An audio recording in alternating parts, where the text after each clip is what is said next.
Hey guys, welcome back. We're still talking triple integrals and cylindrical coordinates. And so our next example is asking us to find the volume. So we're actually going to calculate the volume here of the solid region bounded above by the paraboloid z equals 4 minus x squared minus y squared, below by the plane z equals 0, which is the basically xy plane, laterally by y equaling 0, which again will be the zy plane, and then the cylinder of x squared plus y squared equals 2x.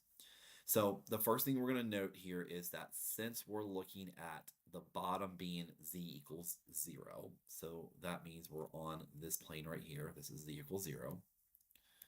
And we know that when we're looking at our bounds for z, we know our lower bound is clearly going to be 0. So our upper bound is going to be right here. It says that our region is bound above by the paraboloid of z equals 4 minus x squared minus y squared. And then we could technically do this in Cartesian, but polars make more sense. Cylindrical makes more sense because we have an x squared plus y squared here. We also have an x squared plus y squared right here.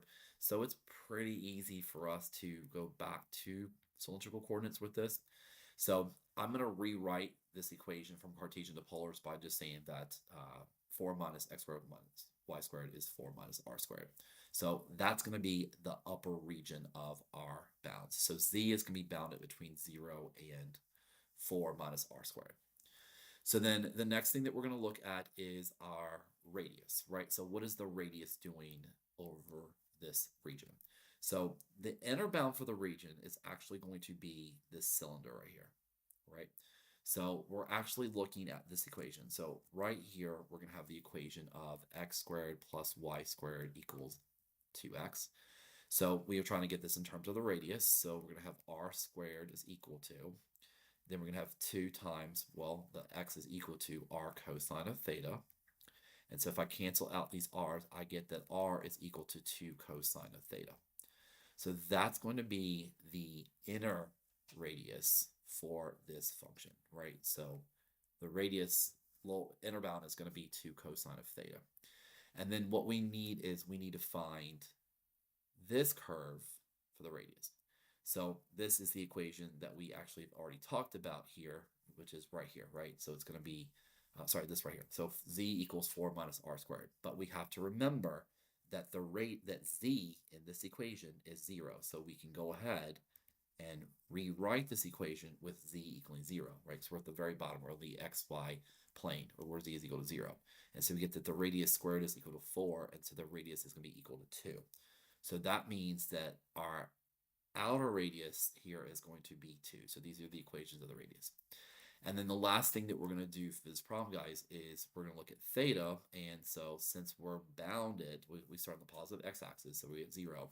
And then we're bounded in just the first octant, then our theta is going to be from 0 to pi over 2, right? We do not move beyond that because we are also bounded laterally by y equals 0.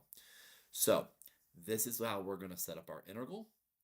And we'll do that right now. So we're going to go ahead and do that. Theta is between 0 and pi over 2. Then we're going to do that the radius is going to be bounded from 2 cosine of theta, which again is this inner function. And then our outer function is going to be 2. And then our inner function for z is going to be 0 to 4 minus r squared. And then we're going to do our r dz, dr, d theta. All right, so that's how we're going to set this problem up. So what I'm going to do now is we're going to pause here. I encourage you guys, if you want to start integrating, you can do that. I'm going to pause my video. I'm going to write out the steps for this so we can talk about it very quickly. So we make this video a little bit shorter and we'll come back. But again, the big goal here is just to make sure that the setting up of the intervals is something that we can easily do, because most of the time, this will be fine with me. This will be fine. What we want to do in class is that we just want to set these up and then move on. So, but yeah, so I'm going to pause the video. I'll put the solution down here and we'll go over it very quickly. But so I'll see you guys in 1 second. And if you can pause the video too, if you need to see if you can integrate this. See you back in a second.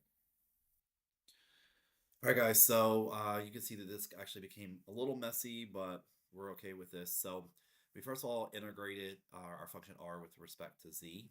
So we went ahead and did, because remember r is just a constant in this particular situation. So we have rz, and we're going to evaluate that from 0 to 4 minus r squared, dr d theta. So we went ahead and plugged in 4 minus r squared into our z. And then obviously when to 0, that all goes away. And then without writing the step out again, I went ahead and distributed the r. And so I get 4r minus r cubed, which will be right here. So once we integrate this, we get 4r squared over 2, which is 2r squared, minus r to the fourth over 4, which is negative 1/4 r squared, evaluated from 2 to 2 cosine of theta, d theta. So this word gets a little bit dicey because you have to plug in 2 and you get 8 minus 4. Then you have to plug in the entire function of 2 cosine of theta to an r squared and r to the fourth, and you get 8 cosine squared theta minus 4 cosine to the fourth theta, d theta. I have told you guys many times before that, when you get down, if you're evaluating something, that when you get down to one variable, that calculator all the way, easy, easy, easy. Just a little bit of simplifying though, if this was a non-calculator problem, you actually get that this simplifies down to cosine of the 4 theta minus 2 cosine squared theta minus 1. If you undistribute a 4 to all the terms, you guys can see there's a 4, an 8, and a 4 that comes with this. So pulling the 4 out, you can see that this is factorable, and it's actually cosine squared theta minus 1 quantity squared. Well, the identity tells you that this is going to be sine squared theta, right? Cosine squared theta minus 1 is sine squared theta, so it's squared, it's sine to the fourth. So we get this little smaller integral right here, and in order to, if you were to do this by hand, if you needed to integrate this, you would use the identity that sine squared theta is equal to 1, actually minus 1 minus cosine 2 theta all over 2. And so you could do that quantity squared. It's a lot going on here, but calculator is usually where it is. And our final answer here will be 3 pi over 4. But as I said earlier in the video, my goal is just making sure that setting up the integral like this, if you guys understand that, you're going to be completely golden here. So, all right, we're done with cylindrical. We're going to start talking about spherical next. So hopefully you guys had a good one, and I will see you guys in the next video. Take care.